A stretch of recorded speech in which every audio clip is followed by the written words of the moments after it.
Freunde von Musikmachen, der Robin hier von der Musikmesse in Frankfurt und ich sitze hier mit George Lynch. George, good to meet you. Thank you. How are you doing, man? Great. It's a little early, but I'm doing fine. All right. What do you got for us here? What is this beautiful guitar? Well, this is my ESP Tiger.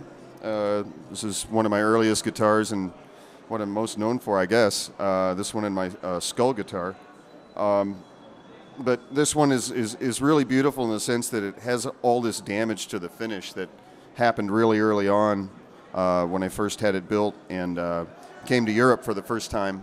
And the paint was wet, and we had to fly on a charter plane to Reykjavik, Iceland in the winter, and so I had it wrapped in a blanket, and all this happened, all this finish checking, which is beautiful. I was bummed actually when it happened, but then, you know, over the years I've come to appreciate the fact that it has all this wonderful patina and, you know, finish checking. So, but this is a very simple one-trick pony guitar, you know, wide flat neck, huge frets, 1 3/4 inch wide at the nut, one pickup mounted straight to the body, and you know, one pot. So as few electronics as possible, as much wood as possible. It's a very heavy guitar. I don't know if you want to feel it, but it's like 17 pounds, which is really heavy for a guitar like this. And I've replaced the necks on it over the years because they're unfinished, so they tend to warp. But it doesn't matter what neck I put on this guitar or pickup, it always sounds great. All right, that's nice. Just the wood, you know, old wood. Yeah, okay. Let's talk about some current projects you're working on. What about TNN? I heard stuff about that. What's going on there? TNN, which is basically Dokken without Dawn with guest singers. We're working on the follow-up to the Slave to the Empire record, which came out late last year. And we're halfway done with the record. We've got the Dokken songs all recorded. And we took a lot of liberties with the Dokken songs this time around. We didn't stick to the traditional arrangements. We really kind of pushed the envelope there. And we're just started writing the other half of the record, which is the new original music. And so we've got that going on. I just want to quickly mention, because I know we don't have a lot of time, that I have a couple other projects that are interesting. One is called KXM, so it's with Doug Pinnick from King's X on bass and vocals, and Ray Lazier on drums from Korn. Yeah, and we've got that record almost finished. So we're not sure when that's going to come out, but we're close.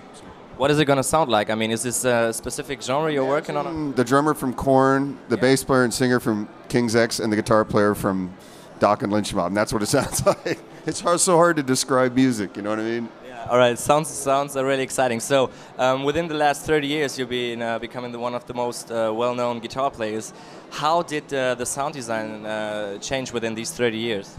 I think I've become a well-known guitar player because, like, everybody else keeps dying out, and there's nobody left. You know come on, dude. It's like, okay, we're gonna have to recognize this George Lynch guy because everybody else is dead or, you know, stopped playing guitar. But, you know, I mean, I don't really see myself that way because I'm kind of in the inside of it. For me, it's just I work really hard at what I do and try to stay fixated and focused on what I do. And, you know, for musicians, it's up and down all the time, you know, from decade to decade and year to year, you know, on the business side of things. It's just, you got to keep your nose to the grindstone and stay busy and try not to make too many mistakes. Right. But how did the connection came with Ray Lazier and all the other guys?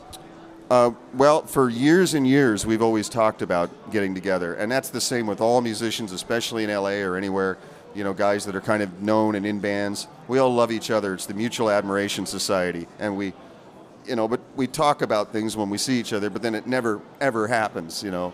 And this time it really happened. And I can't even tell you how, but I'm pinching myself and I'm so happy. We got in a studio that's in a very remote mountain area where we lived for 1 week. We had no songs. We wrote all the songs and recorded everything in 8 days. In 8 days? 8 days, the whole record, yeah. All right. Did you record everything live in the studio, or? Yes. Everything was recorded live. We were all set up. There's actually pictures on the internet of us recording, and we have a video coming out of it. And we're set up with all this gear, and we're in this big room with vaulted ceilings, and the engineers in the other room, and we're all on headphones. And we don't play with headphones when we're writing the song. So we'll spend a few hours. I come up with a riff. Ray comes up with a beat. Doug comes up with something. We go, okay, there's our first part. Let's add another part. Let's add another part. Let's arrange it. Work on it for a few hours, and then we go, okay, let's put our headphones on. Now let's record it. And that's how we recorded the whole record. All right, that sounds really exciting. So Thanks for coming out. Concept, huh? Yeah, what a concept. Thank you so much for coming out. It was really good to meet you.